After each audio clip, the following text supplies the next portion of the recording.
In this video, I'll show you how to power off, restart, and even force restart your Samsung Galaxy A03S. So to power off your phone, it's very easy. On the side, you have this button over here. You just have to keep it pressed until you get this menu appearing, and here you just have to press power off and the phone will shut down. You can also press restart if you want to restart your phone.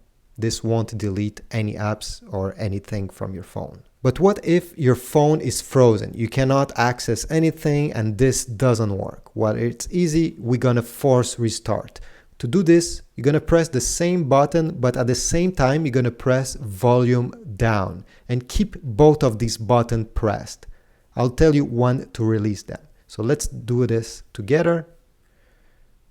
I'm pressing both buttons. And I'm not releasing them this time. I'm just gonna keep them pressed until I will see the Samsung logo appearing on the screen.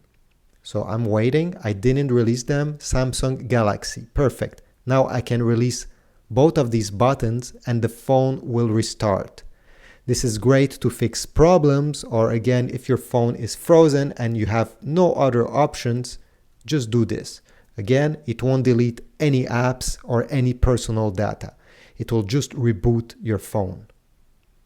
So thanks for watching. I hope this was useful. If so, please leave a like, subscribe, write a comment if you have other methods of doing this simple task with your Samsung Galaxy A03S, and I'll see you in the next one. Thanks.